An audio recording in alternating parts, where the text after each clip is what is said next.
Well, Super Saturday is how it was built, and finally, the World Cup has not disappointed us. Finally, a day to remember. Two fantastic games. We started off with Australia and New Zealand, which was a high-scoring encounter, and as if just like how you get your sugar rush and all of that, it seemed like we had a runs rush.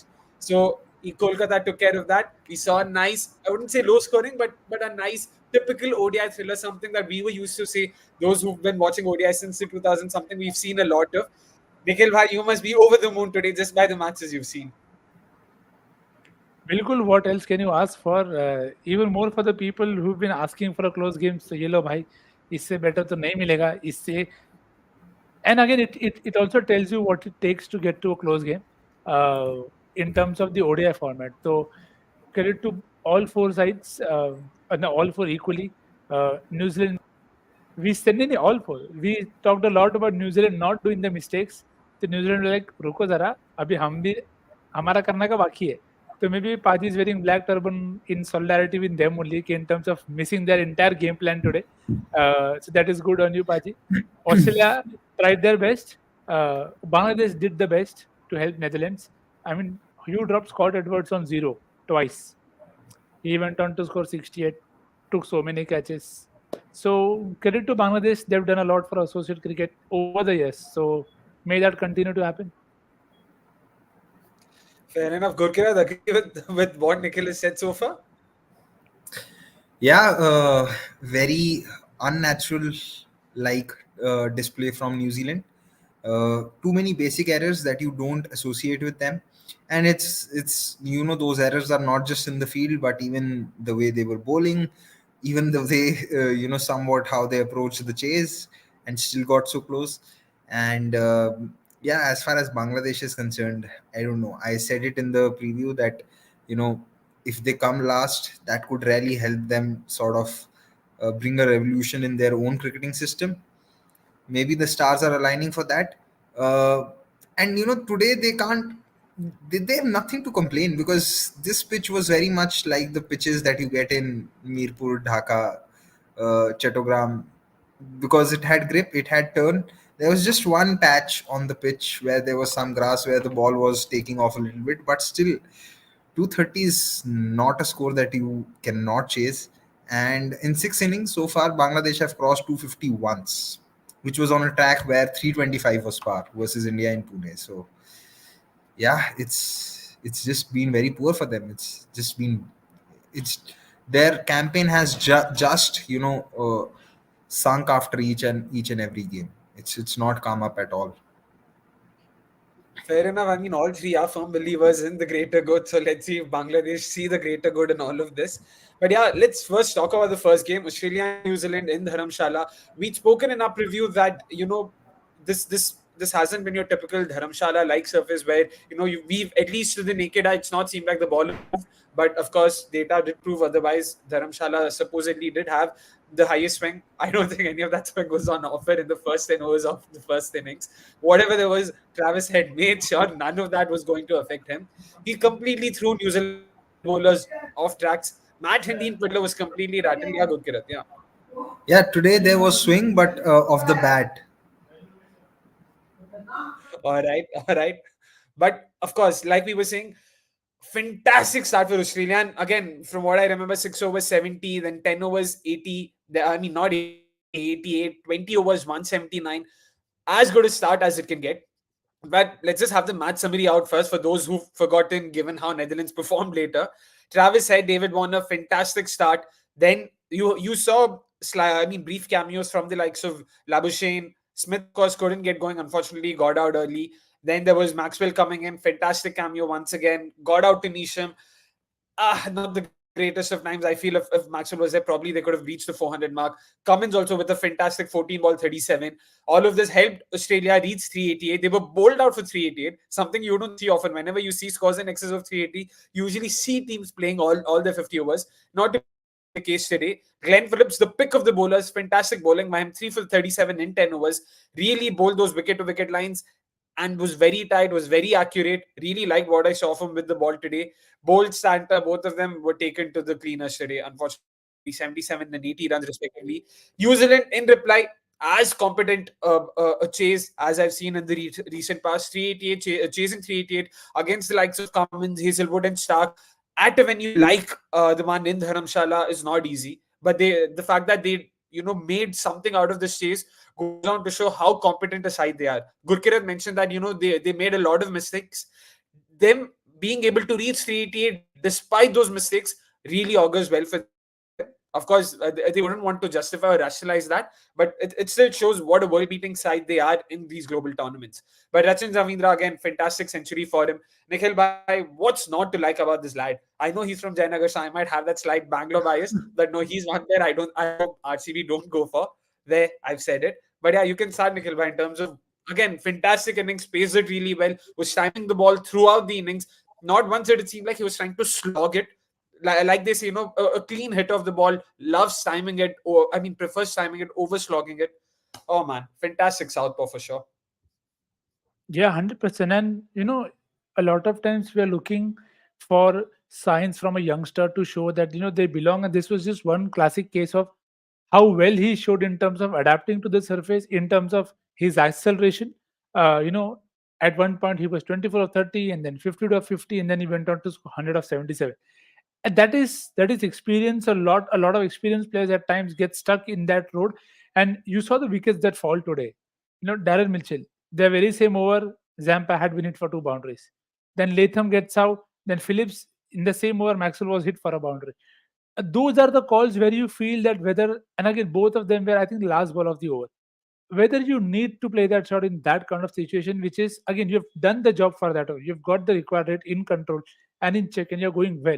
So sometimes it is a hit and a miss that, okay, you take a risk and it doesn't come off. Today, it was only Rachit Ravindra who was able to ace that risk factor. And it was only in the end that he eventually got out to comments trying to slap one over the offside. But otherwise, I talked about him getting lives early on.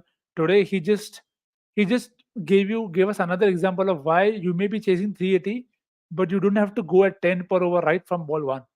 There is a lot of time in ODI cricket for you to settle, and of course, he was helped by Darren Mitchell at the other end, who was playing very well. But that's what ODI cricket is about. It allows you that even in a chase, which is you're almost chasing 400, you still have time to play a game at a pace, given that you have two partners playing the right role at the right time. So, uh, lots of positives to take for New Zealand in terms of the batting dependability, because I mean, this wouldn't have even happened had Kane been fit. So I don't know whether it's a blessing in disguise, but a great knock from Rachit. 100%. And Gurkirat, in terms of how the opener started, something we also spoke about, off air, where, they knew they were chasing a high total. And this was sort of the difference between New Zealand and other sides. They knew what was required of them and they tried to do it. The fact that they were able to do it or were not able to do it is secondary. But the fact that there was intent. Conway and Will Young, it's against their natural play, to sort of go after bowlers from the get-go. But you still see them making that attempt. You think that's commendable on New Zealand's part, on the Kiwi openers' part, or do you think they could have probably tried it and played themselves in, just like how they like to play? It's something that came up yesterday in the review where when Anirudh said that credit to Babar for going to the Pacers in the last phases of the game and trying to bowl out early. Now, sometimes the aggressive captaincy is the only way to go because the situation is such. So when you're chasing 389, there is no other way. You have to make use of the power play. It's as simple as that. So I wouldn't really say that they deserve credit for it because the situation called for it. You really want, and they honestly they couldn't Pakistan get ahead. openers might otherwise, just for the record, because if you remember how Nay, they Pakistan's won't. openers started. Nay, they won't. We will still talk about it. Nay, they won't. See, my, Okay, my, all my right. point there is, I'll just wrap that bit up. See, you can't change the way people play just randomly. It is how sides are built. It's how teams are stacked up. So suddenly you will not see them playing at a rate that they don't play at. And even in that game, they still were in the game for a considerable amount of time. And it was only in the last 7, 8, 9 overs where you felt that now it's getting too much. So I think we'll again make the same mistake of expecting everybody to bat in a similar manner. It will not happen. Every team is we saw what Rizwan tried to do yesterday. Now that is not how Rizwan bats. It is not how he goes about his business. That is coming out looking to go after every ball. It so you have to be true to yourself and then try and make the most of it. So yes, I agree to your point that they were I think 59 or something. Yes, that 59. Yeah. 59 can be yeah. So that 59 can be 69 or 75, but if it is at the expense of a wicket, they will not take it. So I think that also has to be taken into consideration, and also the fact that they have people who can hit to the bottom. You had Santner who could hit play shots today. Trent Bolt hit a six today. I mean, let's get that out of the system. Trent Bolt hit a six today. I don't think Pakistan have that lineup deep, and they firstly they don't have the confidence. So वो comparison मेरे को थोड़ा off लगा कि मतलब सबसे Good. Same तरीके की पेश शायद ना हो सके. Also, uh, the pitch was slightly different because you saw in the first innings that after the first 15, it got slower. Yeah. And despite all what that New Zealand tried to do, they still couldn't get ahead of the rate in the first 10, and they were two down. Right? Ideally, you would have wanted them to be 80. Now, what I felt Pakistan could have done that day, instead of being 59 for 0, attempted to be 75 for 1. Yeah. I felt that that attempt also never came. And see, there was a difference of 20 runs, and the pitch hadn't slowed down. And if only it was getting better. So it was not the exact situation. However, if you really want to point out, or if you want to discuss Pakistan's stubbornness, there are far, far better examples than that one. Uh, They are a yeah. stubborn side in general. There is no two ways about it, but that may not have been the best example. And coming to New Zealand today, they really had no other option but to try and take on. Also, knowing that, uh, one spin will come in and the pitch will become slower and drier, it would get difficult to hit, and that's what happened. Maxwell once again went for only 1 for 62. 1 for 62 is a very good spell in a chase of 388. Create. uh, and they had to take a lot of risks in Zampa, which is what resulted in those 3 wickets. Mitchell got out to Zampa, Latham got out to Zampa, and I there was one other player, I'm forgetting the name, because he took a 3 for. So they had to make the game that way. Sorry? Phillips, I'm guessing, is the name that No, No, you Phillips Phillips went got to mentioned out. about Maxwell. Maxwell. Phillips got out to Maxwell. Oh, I think Phillips it got was out to Santner who probably got out Yeah, to. Sander got out to Zampa. Yeah. I mean, a lot of names being mentioned right now. So without further ado, let's get into the first segment, which of course is the top performer of the day.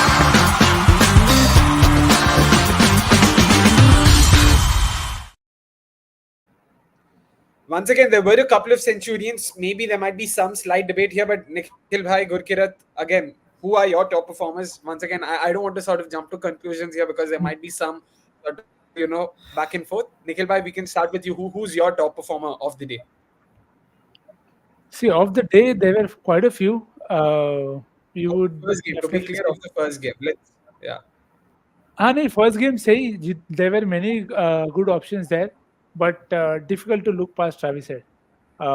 Incredible, incredible guy to be able to just come in after almost no cricket for 6 weeks to come in and hit a 59 ball century, and the way he did it. New Zealand may have fed him whatever they did, but it's not something that everybody is able to do. So he's he's the proper intent batter that teams are looking out for in the power play. Okay, this is the rate at which you want teams players to be going. That okay, bhai, do this for us in the power play, and just because what this covers up is, as Padi said, if the pitch is supposed to slow down once the spinners come in, that start is giving you enough room to even afford. I wouldn't want to say it to afford having a knock like having a knock like what Mitchell Marsh played, that he was so bogged down by Spain that even after that they could still end up with a score of 388. Of course, it was held by Glenn Maxwell and Pat Cummins having a day out with both bat and ball, but I think it was the head start again. It was a head start that Travis gave Australia, that they were just running away with it from there. And of course, Warner gave him good support. But New Zealand, that first bowling, they'll want to quickly forget that. I haven't seen them bowl worse in this World Cup for sure. It was just madness and mayhem. I mean, Yeah. for the first, there was a boundary every over for the first 13 overs. Imagine Glenn Phillips being the first bowler to bowl a non-boundary over. That was the level of madness at which he operated at, of course, along with Warner. But Yeah, it was just something out of the world. And yeah, outstanding innings. You could say that, even Rachin played a very good knock. I felt that, overall, if you look at it, Cummings had a good game because that cameo was crucial. And then he, uh, 2 for 66, Two wickets. Yeah. 2 for 66 on in this kind of a chase is not bad. And who did he get? Ravindra, and then Henry. So Cummings also had a very good game. It's just that he slipped under the radar today. Mm. Could have easily. I mean, it's difficult to really look past. Travis Head's innings, but had Travis Head not got 100, there was a good case for Cummings to be the man of the match today. Yeah, potentially. Interesting. But yeah, what was also sort of interesting to see was even the short balls were being smashed by Travis Head. A couple of them early on, from what I remember, Matt Henry did try a couple of short balls, especially those free hits and all of that, of course, not helping him. But Head was in some other mood. And you guys spoke about how that first 10 overs, it was just absolute madness. That in fact turned out to be the differentiating point between the two innings. Because if you look at the innings progression, barring the first 10 overs and to some extent the last 10 overs, the entire middle overs phase was dominated by New Zealand. The Kiwi batters outbatted Australian batters, or rather outpaced Australian batters in each of the 10 over blocks between 11 to 40.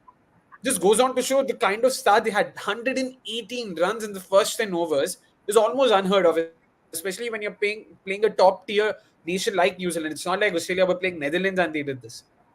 And again, what makes it even more sort of staggering is the fact that New Zealand's bowlers haven't been out of form. They've been in more than good form, more than decent form. They were coming into this game off the back of off the back of a close loss, so to say, against the Indians. But by no means were their bowlers out of form. So again, just goes on to show how big a difference Head created and what sort of an impact Head created. And which is why, of course, he was the top performer of the day. But again, Nikhil, in terms of that short ball thing that I wanted to understand from you, because am I sort of remembering it wrong, or Head didn't seem entirely uncomfortable against short balls today?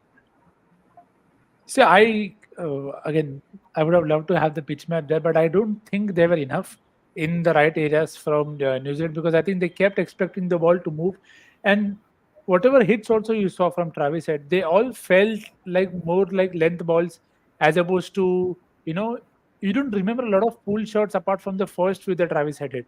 Everything else that you remember was him going straight. So then he's not going to hit straight balls, short balls straight. So and I was actually first time very very surprised by captaincy expect as well, that he did not go to Darren Mitchell. He didn't even go to Glenn Phillips early on. Now it is one thing trying to go to Glenn Phillips when you have a side 4-5 down, and then you're trying to get a lefty Phillips to bowl to a lefty. But these are the times where you might not. It might not be a bad move to go to him earlier. Worst case scenario, he'll get hit for 20, but your main bowlers are already getting hit for that many. So again, that's where I felt maybe it's my expectations. I probably felt that that change could happen quicker in terms of not going to others. In terms of you could try from for 2 overs at least. So I think in that it was just a day where they were just taken aback, and that can happen with many sides. I don't think they expected. They probably felt they'll just take their bit of time, see how conditions are, and then go after it. But the it just took them apart. Oh, bhai, they're just going after us, and then you're thinking, okay, no, what is the plan A? It's a very tricky thing to control your urge that they are going after us, but let's stick to plan A. Like, when do you take that call? Okay, now let's move to plan B. Let's move to plan C. So that's where you can get tested. And today was the very first time they were put under pressure. So I'll give that to them. Okay, it can happen, but if this happens again and they are not able to control, then there is something to definitely worry about. And I think what they probably kept feeling was that the way they are going, probably one of the balls will Yeah, just go up in come the to them. air, and some opportunity will come somehow, because it's not easy to sustain that kind of Yeah, a barrage of boundaries. We've rarely seen it even in T20s, but it yeah, just never came. So, and there was some luck involved also. There were yeah, no balls, there were some balls just flying out of nowhere. yeah, So yeah, before New Zealand could even realize what had happened, Australia had already reached their 109 overs. So yeah, I mean, it was just that kind of a game. One of one of my friends or mutuals, you could say, he messaged me कि अभी नींद से उठाओ, मेरे को पता भी नहीं लग रहा कौन सा लेफ्ट हैंडर मार रहा है कौन सा लेफ्ट हैंडर मार रहा है, बट देखने में मजा बहुत आ रहा है. So it was that kind of a thing. You just didn't realize what happened in that, you know. Or I mean, this today was a great day for Tom Latham to say we lost because of 45 minutes of bad cricket.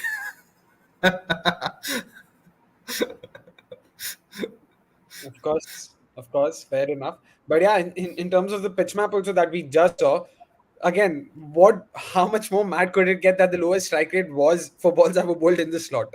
Slot वालों को 100 पे मार के 230 पे short balls को मारा. Just absolutely random. And yeah, New Zealand want to sort of, would want to forget this and move on. Speaking of which, let's just have a look at New Zealand's road ahead, because they'll now be going to Pune to play South Africa. Then, of course, they'll be in Bangalore for the final two league games against Pakistan and Sri Lanka. None of these three games would you say are going to be easy, so to say. I mean, not that any game is easy, but you get what I mean in terms of all the three countries on their day being very good. Sri Lanka defeated England in, of course, Bangalore itself. Pakistan, unpredictability max. So you just don't know which Pakistan side is going to arrive. South Africa, if they're batting first, you just don't know. You really don't know what to expect, and especially if New Zealand has another one of those 45 minutes of bad play, South Africa can very well do what Australia did today. And they have the likes of Klassen, Miller, Markram to sort of follow up what their openers do in the beginning. Yeah. So, Nikhil bhai, it again won't get easier, right? And especially for someone like New Zealand, you wouldn't say that they've sealed their spot in the top four, right? See, top four might still be sealed, but what I'm very interested to look at is, yeah, they're playing two in Bangalore and one in Pune.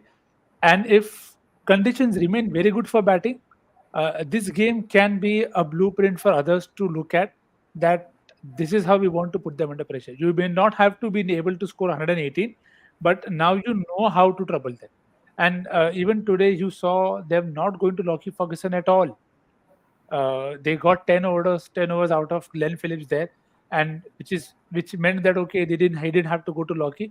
But it tells you that if one of your strike bowlers, you're not even going to him, so then there is a lot of pressure that you can put on the other main bowlers. So very keen to see if teams, because from here on, these are all the small margins that you're looking for in terms of where can you gain that small little advantage.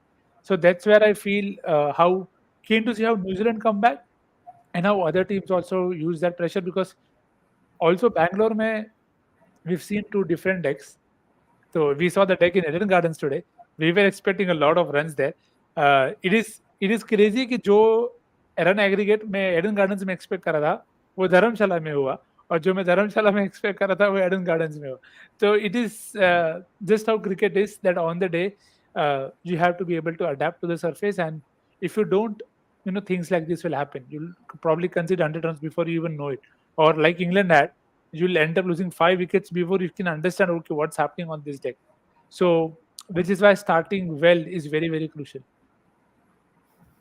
100%. Starting well is very important. But now, what's even more important is to also inform our viewers, keep high. Make sure you've hit the like button if you haven't already. Make sure you've also subscribed to us if you haven't already. And yeah, on that note, let's also move on to the next segment, which of course is Turning Point.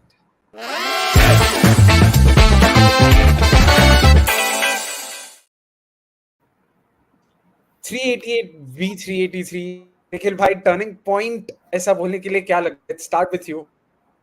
Yeah, what was the turning point that you can think of?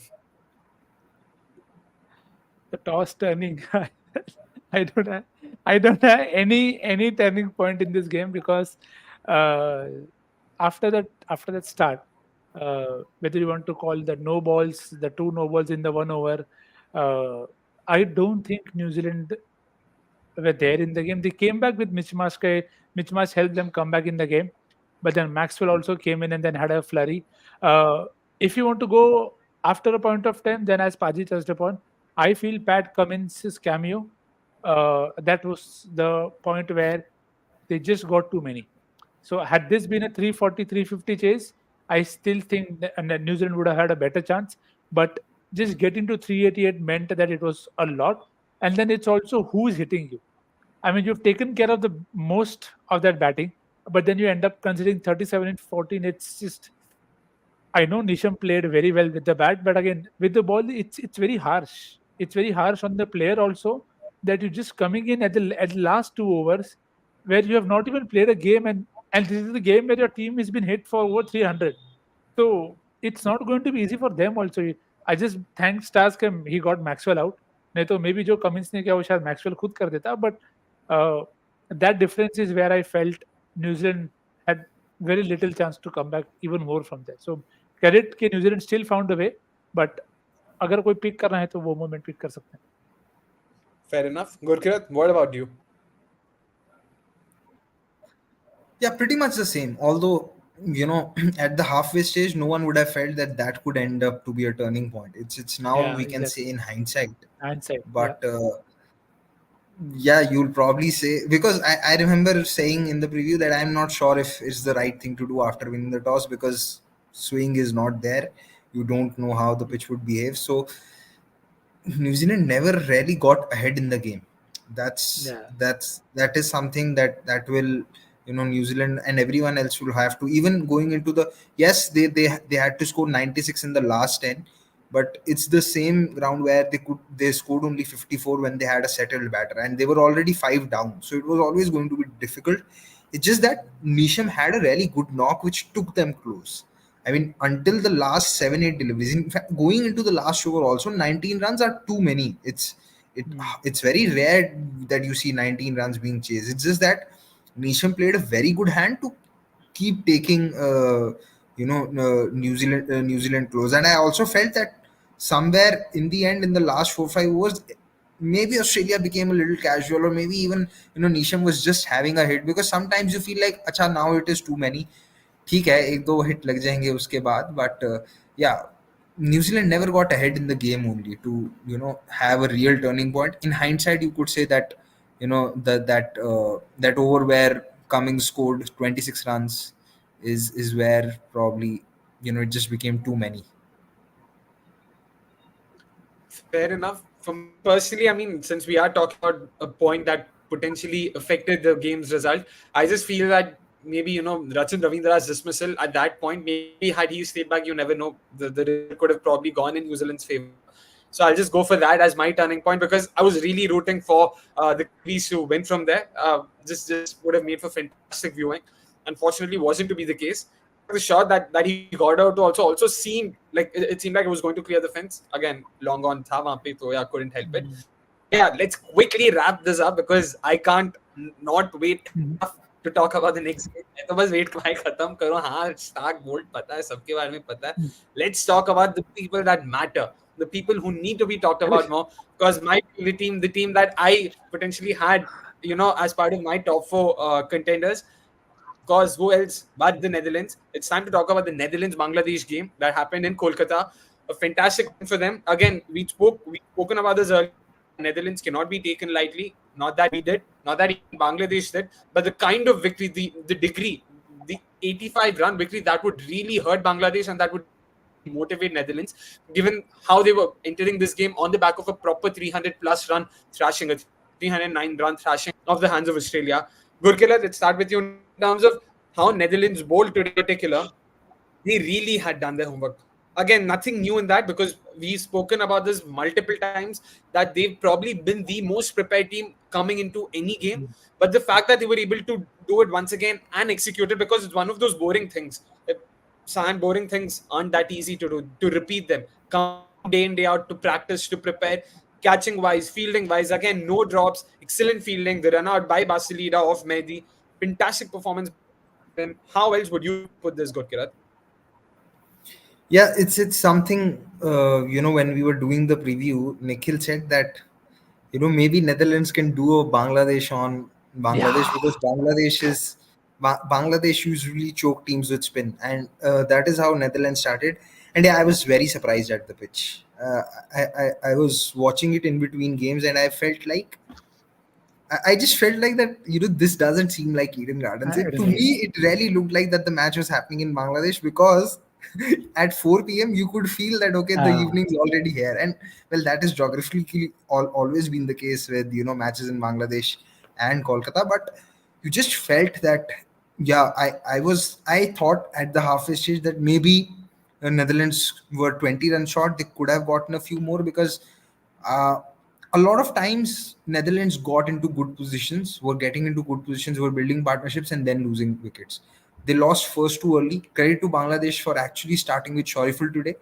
Then there was a 50-run partnership and Berezi was batting brilliantly. But then they lost two again. There was a 40-run partnership. Then they lost Bas and then there was this partnership between Engelbert and Scott Edwards, and you felt that now they could really push for 250, and you felt that that would not happen. But then Van Beek had a good cameo. So when they got 230, it was imperative that Bangladesh get a start, and then Litton did not do any like it's. I just don't feel like talking about Bangladesh's batting because there is nothing new to talk about it.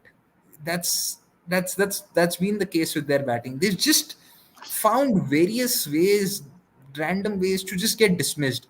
See, these batters, they would have rarely seen the pitch before, before what Netherlands batters did. So they had been there on the field for full 50 overs to know that yes, there was a patch where the ball could bounce a little more, right? So maybe they could have exercised some caution playing those cross-batted strokes, but there wasn't any, and which is why Van Meekeren got those 4 wickets because he kept hitting that spot.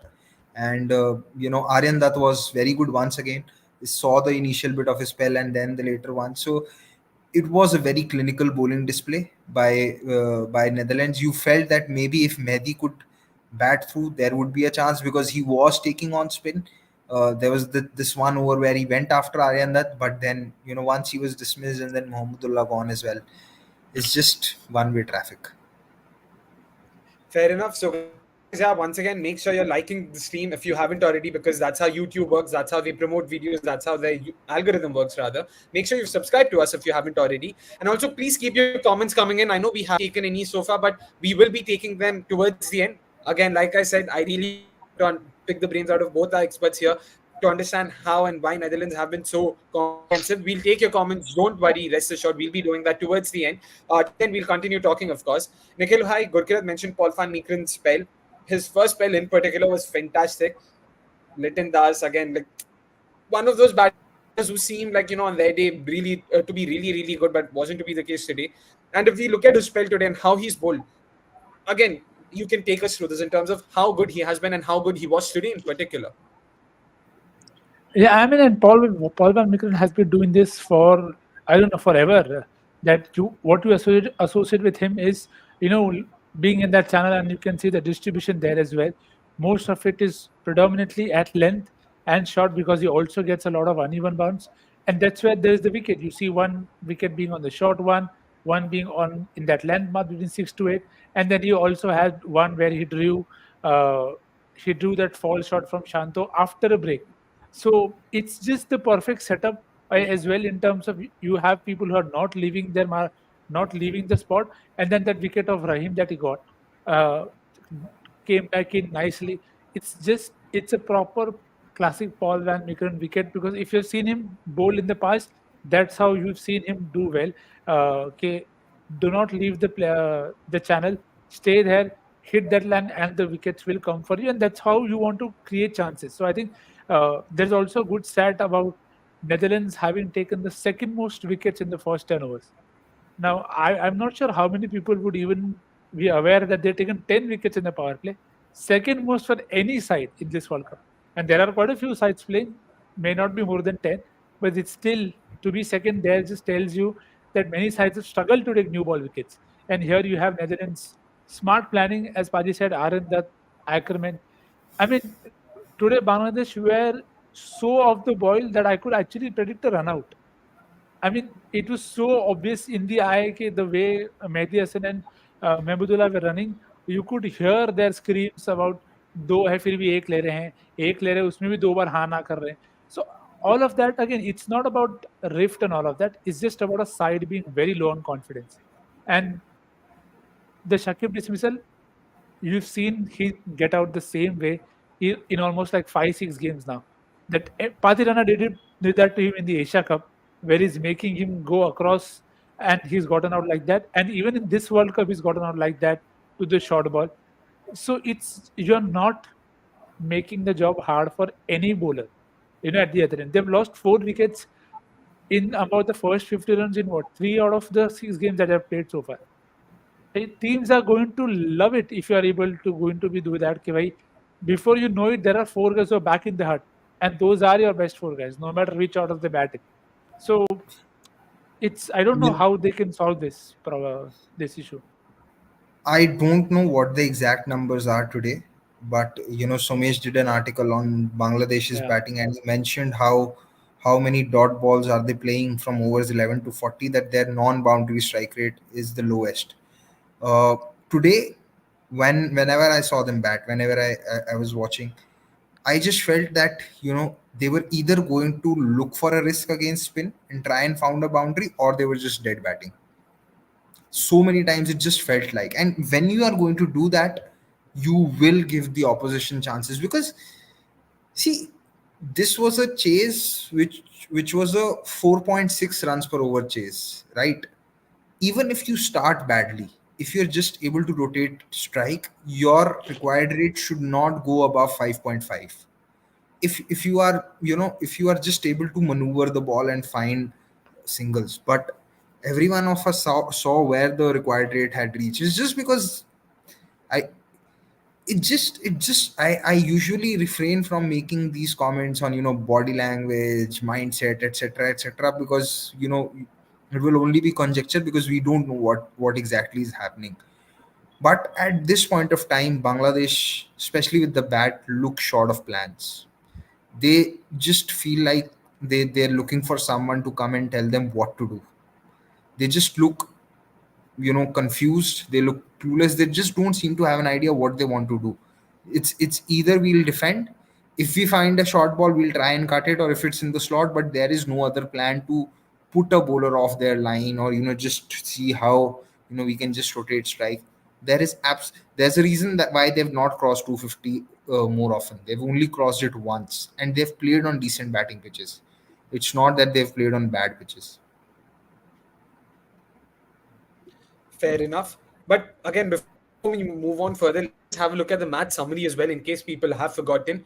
Netherlands, of course, 229. That's how much they sort of ended up with at the end of their 50 overs. Scott Edwards with a brilliant 68, of course, was given a couple of opportunities in the beginning, but of course, that's how cricket works. Him being able to make the most of it just goes on to show his class. Wesley Baresi with a very entertaining cameo right up, and Cybran Engelbert, of course, the third highest run scorer for them with a 35. Nothing much to look at, in terms of runs for Bangladesh. Mehdi Hassan Miraz with the 35, and like Gurkirat mentioned, him probably staying a bit longer could have helped their cause, but that wasn't to be the case. Mustafizur Rahman, how often would you see Mustafizur Rahman's name in your team's top scorers for the day? Just goes on to show the kind of day they had. And if you look at Netherlands with the ball, that's where the picture lies. Paul van Meekeren, 4 for 23, Basti Leader, 2 for 25, Colin Ackerman, 1 for 25. And if you also sort of read between the lines, it was Aryan that spell that really, really, really was good. And I'm pretty sure Gurkirat would love to talk a bit more about him before we go further. But, since earlier, Gurkirat, you've also spoken about Netherlands innings and how they sort of lost a couple of wickets in the beginning, and then they had a small partnership, and then they sort of went and again lost wickets at intervals too frequent for their liking. But if we do look at that innings progression, 47, 37, 33, 38. So at the end of the 40 overs, they were on 150, which was less than 4. For them to be even able to reach 224 or 222 after that, 74 runs in the last 10 overs, would you take that 74 for 5 given where they were at the end of the 40 over mark? See, at that point of time, you take whatever you can get. But ideally, even Netherlands would themselves say that scoring less than 40 runs in all those of 10 overs phases is not ideal, right? The pitch might have been slow or might have had some turn. The outfield was still good enough. So at the very least, you would expect to score at around 4 to 4.5, right? In those 30 overs, you should be looking to score 120 to 125. It just didn't happen because of the regular intervals of wickets at the regular intervals of wickets, because they were 63 for 4, 60. Now I think the only bit where Netherlands have not shown improvement at all is to get to 100 without being 4 or 5 down. Almost every game that is happening. Even the ones that they've won, they've really not gotten the score from those top 3, top 4. They really need that in the next 3 games there is something coming from the top 3 or top 4. so that those scores that they are getting, whether it's 230 today or 260 in the last game, or 245 versus South Africa, those scores could be 20 or 30 runs more, and 20 to 30 runs are decent in an ODI. It can really give you that extra confidence, allow you to attack. It could really allow the captain for one bad phase of play, right? That's what essentially happened in the first game today. So they really need that, because you have to understand that again they were 5 down for less than 110. So essentially the lower half has again contributed more than 50 runs. So they really need that top half to score some runs. What's really I don't want to draw this analogy, but I'm forced to. What's really happening is, it's like the Indian team at test matches at home, where that the top four, top five are getting out early, but the real batting is beginning from there. So they'd really like to avoid that, because they can do that. It's not that those batters can't bat. Uh, you see Ackerman's dismissal today, very very soft dismissal. It was pitched outside leg by Shakib. He was just trying to cramp him for room. Just, he also wanted. I don't know what he wanted to attempt. Right, the ball just flew off, and he was caught at fine leg. Baresi looked really good. So they just want to take these soft dismissals out of the game. There were a few soft dismissals even versus Sri Lanka. So yeah, if that can be taken away from their game, they'll feel a lot more confident, and it would become for sides that did not qualify for the World Cup, who they met in the qualifiers, difficult to run through Netherlands then, because they already have a deep batting depth, right? So if the top three, four, five start scoring runs, then they become a more formidable unit. Fair enough. Also, Nikhil, in terms of Netherlands bowling, something we'd spoken about in the preview was Bangladesh's weakness and Netherlands pacers and their natural length sort of go hand in hand, and that would sort of bode well for the Dutch bowlers, because they like to bowl those back of length shortish deliveries. Bangladesh struggled to go after that, and the result was there for everyone to see. They did 23.2 overs of Dutch pacers, costed Bangladesh 7 wickets, and they were able to score just 78 runs. That's an economy of roughly 3.2. This goes on to show how they were completely, like, again, they didn't know, they had no idea of how to tackle it. And of course, the Dutch pacers had done their homework, no doubt.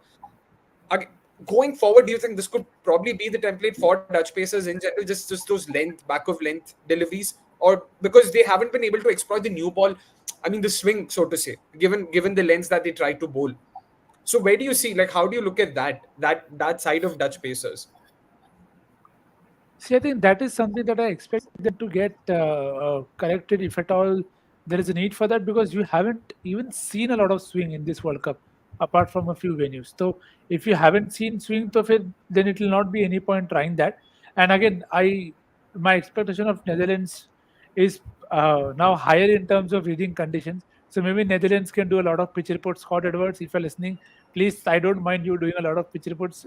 At least then we'll be able to get more closer to what is more likely to happen. But it just tells you that why it's such a tough thing to do, and sometimes even the best that are there in the system aren't able to adapt to that surface. So the Netherlands so far have done an excellent job in terms of getting the right people under the, because if you go back and check in most of the Netherlands games, you see the bowling change working immediately, and that to me is a thing of joy, because if you're sitting down to plan that, now I need this guy to come in from this end, and he comes on and he strikes, that is beautiful. You see, it's happened today as well. He got Bazilide on, Bazilide gets a wicket. He gets Paul Van Meekeren on, Paul Van Meekeren gets a wicket. That is, it's just the perfect kind of setup planning that, it's just working at the right time because a lot of effort has been put in. So while of course it is, luck and circumstances working their way, but it also a lot of effort that what is the kind of bowling that we have to do, where are we able to execute better, and it is just working for them that way. So kudos to the entire team for that bit, because it's a very refreshing thing to do, to see that a side, I mean, I love that the moment they show those papers, I just love that side. Okay, bhai, this is what you want in cricket. We've had teams, the Paji can take off for Delhi Capitals also in that tactics aspect, but we've seen many sides as great as CSK at times not bowl off spin to Kyle Mayes. I mean, that was a. I mean, I can't never forget it because you think it's just the first thing to do. But then that's what it is, right? Everybody goes with their plans A's and plan B's. But credit to Netherlands, they've been a treat to watch in this both qualifiers and also the World Cup. I was not going to go towards IPL or anything, but I love the fact that they are openly embracing it. The fact that okay, we will carry our data or whatever strategies on paper, and even if someone's going to mock us, so be it. Because what I like the most about this is that it is breaking stereotypes. We saw this happen in the last World T20, where I think it was Scotland. White. It was White, the left arm spinner. It was White, the left arm spinner, who had a paper, and he was asked. So he said that we had our matchups on that paper. So I love this because any kind of appropriation of data being backed by mainstream cricketers is important, because a lot of broadcasting coverage analysis or mainstream coverage or analysis just shits upon data for no reason, when data is nothing but cricketing intelligence in numbers. We've given a term matchup, but it's not that. See, I remember even when the matchup term wasn't there, every Indian captain knew that if Graeme Smith on strike, you have to get Zahir Khan in, right? Everyone knew that. Now, that was also matchup, but that time you used to say, oh, this is good tactics, this is cricketing intelligence. Bhai, matchups hi to wahi hai, cricketing intelligence hi to hai. It just helps you recall better. So if you are able to quantify your cricketing intelligence for better usage, what is the problem? Because you see so many ex-cricketers just shit upon it for no reason, that oh, this man, but it is just cricketing intelligence, nothing else. And where is, I mean, why do you not want to embrace intelligence or not use it? We want to use it in every walk of life, so cricket should be no different that way. Then just to add and give more context there, okay, there are also both sides to it. Okay, bhai, there are occasions where people overdo it. We Yeah, will again go yeah, back to that Sri Lanka yeah, example, Bangladesh, yeah. and again it's Bangladesh again this time also where they bowled Mahmudullah to Quinton, I think, for the sake of it कि भाई वो दूसरे को नहीं bowling करा सकते हम तो इससे अरे पर that's where, as Paji said, data has to be looked at the right way. Data is not end all be all. कि let's the South Africa game का example ले लो कि पाकिस्तान के खिलाफ क्लासन का average is poor and it did not work out. तो Klaasen के south Africa के खिलाफ Markram also averages very less, but he scored a 91. So it's not that data is right or wrong. You have to look at it with the right way, with the right lens. That this is how we want to look at data, and this is how we look at it, and then it is eventually your good call कि भाई आपको लेना है तो लो नहीं तो मत लो. जैसे you can take the WT's example as well. All of us, everybody knew कि Travis Head को shot डालना.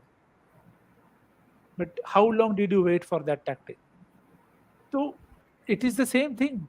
Sometimes you'll take a call, it will not work. It will work after a point of time, and you'll be like, यार ये पहले कर देता तो.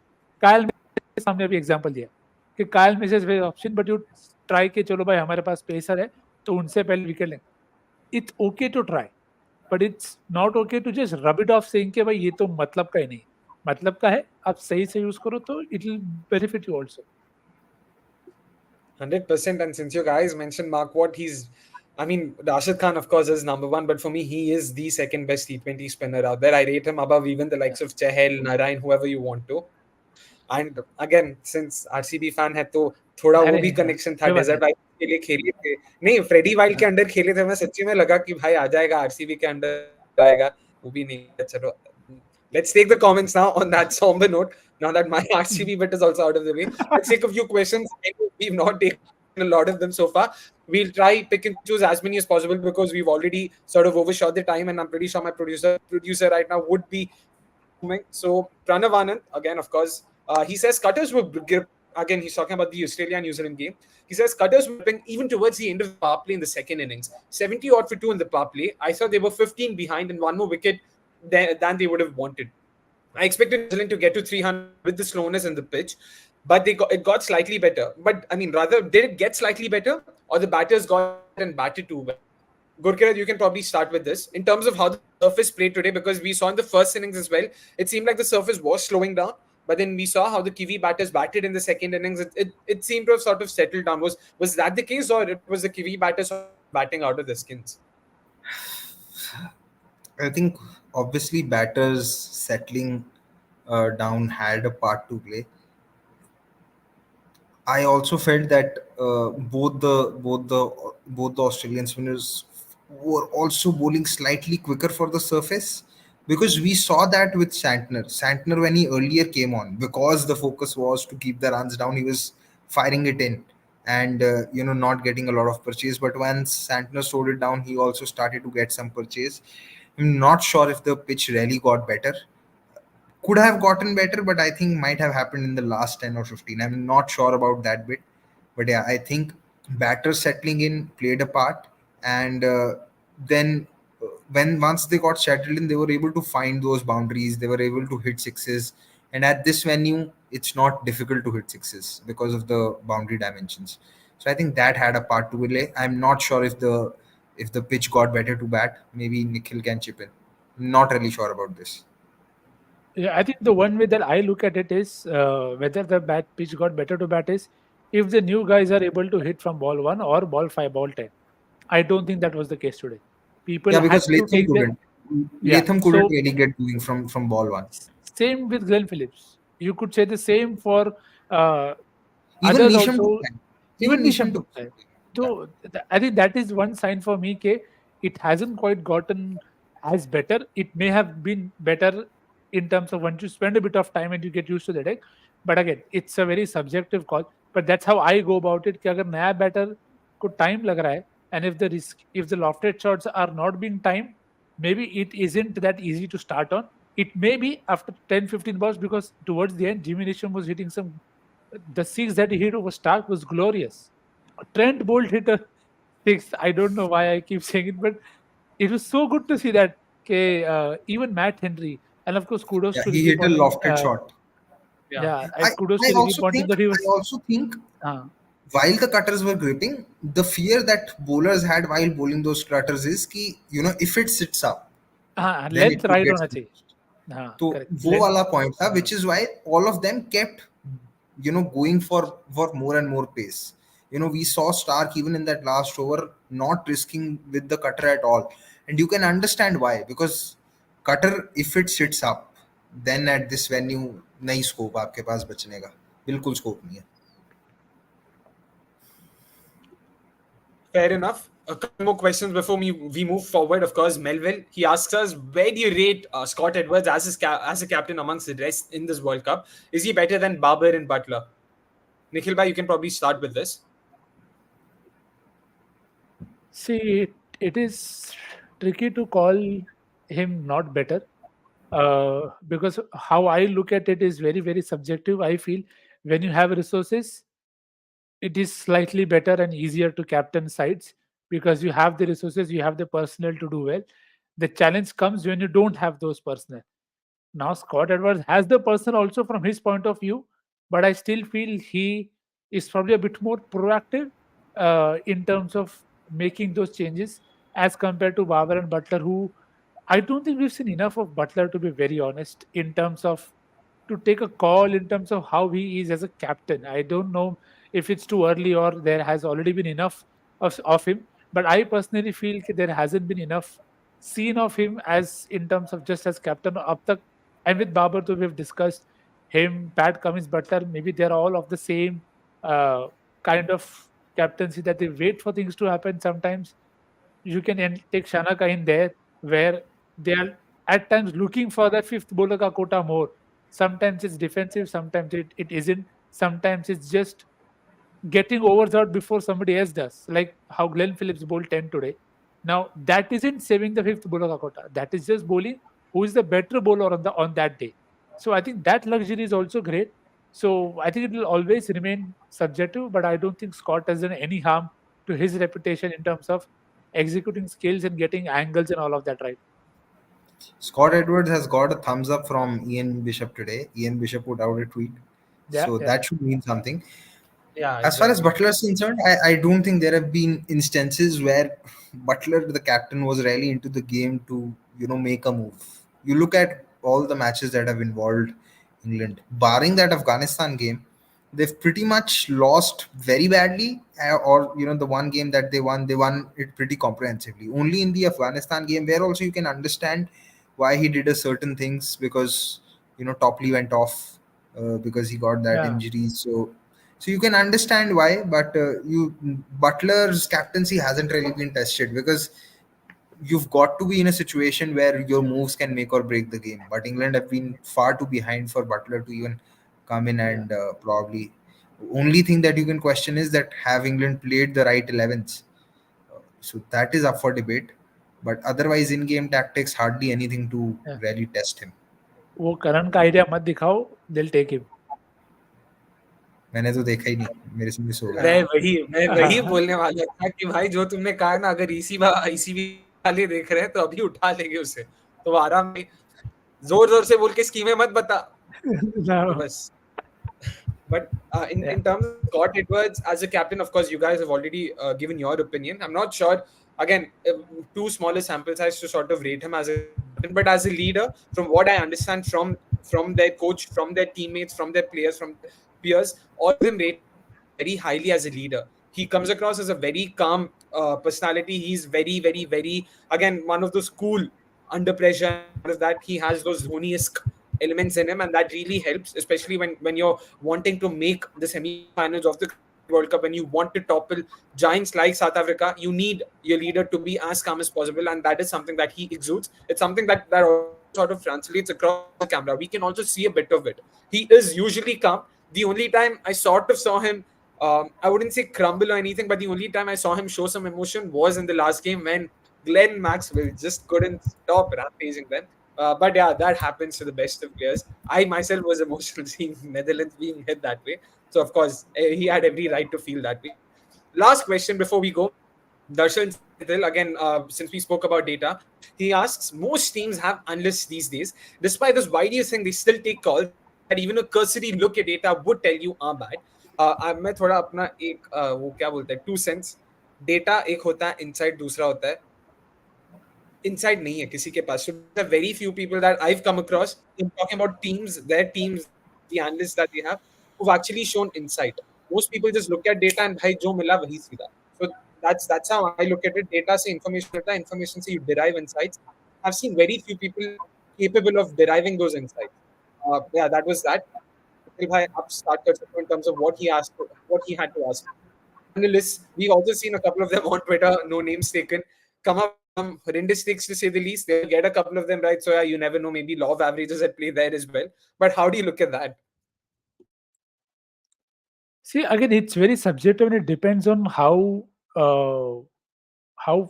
whether it is a franchise or a national side wants to function, because what you have to eventually remember is a lot of teams, a lot of analysts that are there has to be a very openness in terms of from both sides to be able to have okay, what you're saying is right, but maybe I feel differently, so I'll try this, as opposed to rubbishing each other's bit off. Okay, where you are just looking at data, it's not practically possible, or you are just going by insights, you're not respecting the data enough. So it is not, I mean, maybe a few examples may help there, where you feel ke, like let's take Nitish Rana वाला example कि काफी लिया है हमने watch अलोंग्स में भी कि many people go on take when Nitish Rana has come on, let's get an off spinner on. But there has been enough data which tells you that he's actually one of the better players of off spin. But this year he had his worst numbers against off spin. So that's where that insight, as you say, the data and insight both have to marry each other in terms of yes, we have this data, but okay, let's look at what is the kind of thing that is troubling Nitish. Whether it is this year, has something changed this year? Why is he now suddenly getting out to off spin? If he was always hitting off spin well because he has the reverse sweep and he's able to hit down as well, तो ऐसा क्या change हुआ? So maybe if you have that kind of conversation, the planning will also be better, the field placements and everything will change, because then you are backed by two things. You are backed by the gut feel of the captain who's there in that situation and feels ke, this is what is likely to work, and then you're also backed by the data that you have from the analyst ke, this is what is working. So you can go with Mark Wood ka example, Haris Rauf ka example, ke we all have said कि भाई तू वो length के metre में डाल, but अगर बंदे का कॉन्फिडेंस ही नहीं है तो वो चीज एग्जीक्यूट हो पाना भी मुश्किल है. So for us it must still be very, ये कि भाई तू क्यों नहीं ये ट्राई कर रहा है. जैसे even today, I mean, it is surprising to see that New Zealand did not bowl short to Travis Head enough. Commentators also said, but at that point of time, in their mind, they were like, "Yeah, if we go away from Plan One, we might eventually rue. कि भाई, we have wasted the new ball by bowling short." So a lot of factors eventually come into play. So I feel eventually it has to be a very good insight, a very good data, and then you match it up with what you feel at that point of time. के इस situation में what should I back? The data or my gut feel, and then you take a call according to that. On that Nitish Rana bit, now we have seen Nitish Rana struggle versus the short ball or against pace in general. Hyderabad tried that. SRH tried that in one of the games at Eden to bombard Nitish Rana with the short ball. They had Umran Malik come and steam and keep bowling short. But it was the last over of the power play, and there was no square protection. Now, regardless of how bad you might be with the short ball, if you know the short ball's coming and if you know there is no fielder outside and if you know the boundaries are short, you will have a swipe at it. Nitish Rana scored 24 or 25 or 26 runs in that over. Why? He's, if I'm Because, not wrong, it was 28 or 30. But yeah, you're right. You're right. So, but I think there were 5 boundaries that went in that over. There was a top edge that went for a 6. Then he was prepared. He was able to hit it over point. So while the data and insight is that yes, the short ball can trouble Nitish Rana, but no delivery in the world, like unless you are going to bowl that Yorker which Bumrah bowled to Mohammedullah in that Bangladesh game, where Mohammedullah knew, where everyone in the stadium knew that a Yorker's coming, and it still slipped past under the bat. That's a different level of skill. But if as a batter you knew what is going to come and there isn't protection for any that kind of a plan, so then data and insight bhi kya karega? At the end of the day, data insight are all tools. If you are not going to use your own intelligence, it will not work. This is a game that is played with a lot of human element involved in it. Data and insight, you can't take data and insight and put it into a software and then expect कि हाँ यही result आएगा. It will not happen, because you will also have to expect and see that it can happen that the opposition has probably thought that this could happen, so they have prepared accordingly, or they are not falling into that plan, right? So all those things are also there.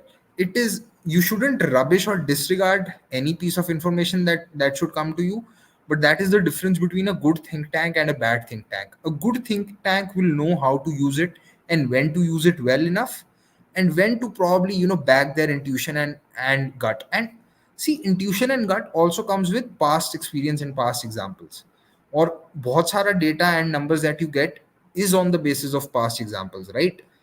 Matchups तो future के तो नहीं है numbers पे basis पे, they are based on what has happened in the past. So everything in comes down to simple fact that you need cricketing intelligence. Data is just cricketing intelligence in numbers, which only allows you to plan better, nothing else. and just at Greg's point to that, it's also important whether players are being receptive, because I remember one of RCB's former analysts, I'm forgetting which one of them was it, speaking about, it's not like Kohli doesn't know कि उसको spin खेलना नहीं आता, और उसको नहीं सुन, you can't bloody go to Kohli and say कि भाई तुझे spin खेलना नहीं आता तू ये कर. They don't want to listen to that. So sometimes it's also about understanding what can be given. You're not in the room today with Avnish, na? Avnish तो नहीं अभी Avnish That होता is तो why that is why this comment is coming, because वो होता तो अभी उठ के आता. उठ के नहीं आता, कुछ फेंकता यहाँ पे वो दिखता something being thrown. But either ways, yeah, it's been a fairly long review, but it's time for us to wrap up right now. Tomorrow is the big game, the all-important game between India and England. More important for England, of course, than India. It's happening in Lucknow. Tune in at 1:25 p.m. sharp for the preview. Gurkirat will be here, of course, and they'll be joined by Anirudh, because if I'm not wrong, Avnish and I would be in the middle of a flight that time, so we won't be able to join you guys. Couple of plugins. The latest episode of CDC on tour is out. You guys can check me out playing cricket there for what it's worth. Not sure why is that the USP of that episode, but sure you can see that. Yeah, good, Kirat. 2 days ago, I called myself KL Rahul. I think I should just call myself Duggal Saab of CDC. Indian expert. वो board लगाना चाहिए, दुग्गल साहब आज क्या है. आप दुग्गल साहब को इससे पहले कि मैं भूल जाऊं, सेकंड Game Nights का तीसरा episode is also out, guys. Please make sure you've also checked that out if you haven't already. But yeah, that's it from us. Thank you so much, Nikhil bhai. Thank you so much, Gurrat. It's been a great chat. Thanks all of you for tuning in. And a couple of the comments that we weren't able to take, sorry guys, but make sure you come in tomorrow. We'll make sure we do take your comments. Thank you so much. Have a great day. Good night.